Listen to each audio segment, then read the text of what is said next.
Welcome friends, मैं रविंदर कौर हाजिर हूँ अपनी बातें लेकर।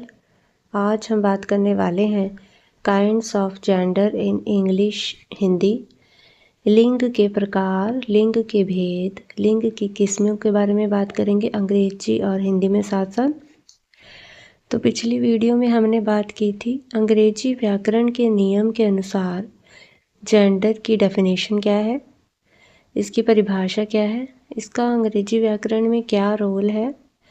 तो आज की इस वीडियो में हम बात करने वाले हैं काइंड्स ऑफ जेंडर, जिसे कि टाइप्स ऑफ जेंडर भी कहते हैं। पिछली वीडियो में हमने नेम किए थे, इस बार हम थोड़ा इन्हें डिटेल में करेंगे।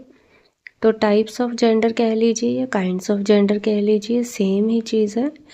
दोनों ही काइंड्स और जो टाइप्स होते हैं इंटरचेंजेबली वर्ड्स हैं, एक दूसरे की जगह पर आते हैं।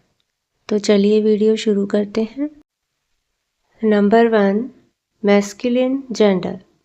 The noun which refers to a male is called as masculine gender. Examples हैं father, sir, uncle, king. Hindi में masculine gender को कहते हैं पुल्लिंग, और पुल्लिंग की परिभाषा है जिस संज्ञा से पुरुष का बोध होता है उसे पुल्लिंग कहते हैं। यानी कि जिन संज्ञा शब्दों से पुरुष होने के बारे में हमें पता चलता है, सेंटेंसेस में जो भी नेमिंग वर्ड्स हमें दिखाई देंगे, उन सभी नेमिंग वर्ड्स से अगर हमें पुरुष होने का बोध होता है, यानी कि पता लगता है कि ये पुरुषवाचक हैं, तो वे सभी पुल्लिंग कहलाएंगे। उदाहरण पिता, महोदय, चाचा, राजा, ये सभी पुल्लिंग हैं। Number 2, feminine gender. The noun which refers to a female is called as feminine gender. Examples: mother, madam, aunt, queen. Feminine gender को हिंदी में कहते हैं स्त्रीलिंग। स्त्रीलिंग की परिभाषा है जिस संज्ञा से स्त्री का बोध होता है उसे स्त्रीलिंग कहते हैं।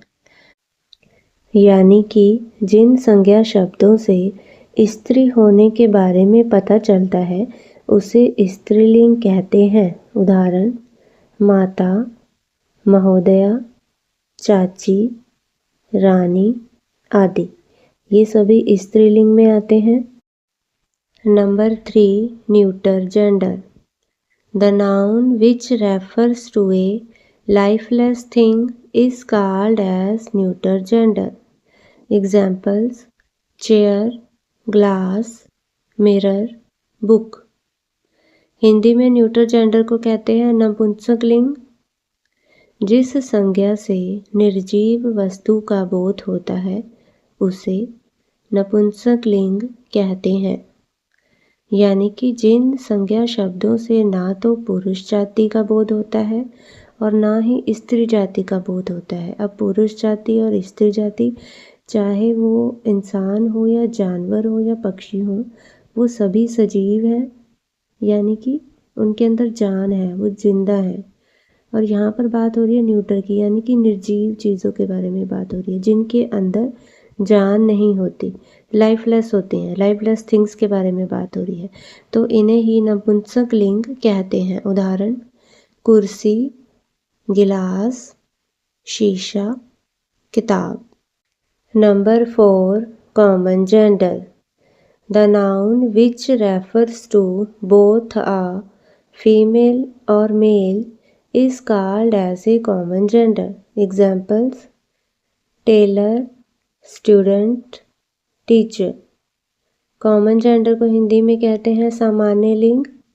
सामान्य लिंग की परिभाषा है जिस संज्ञा से स्त्री या पुरुष दोनों का बोध होता है उसे सामान्य लिंग कहते हैं।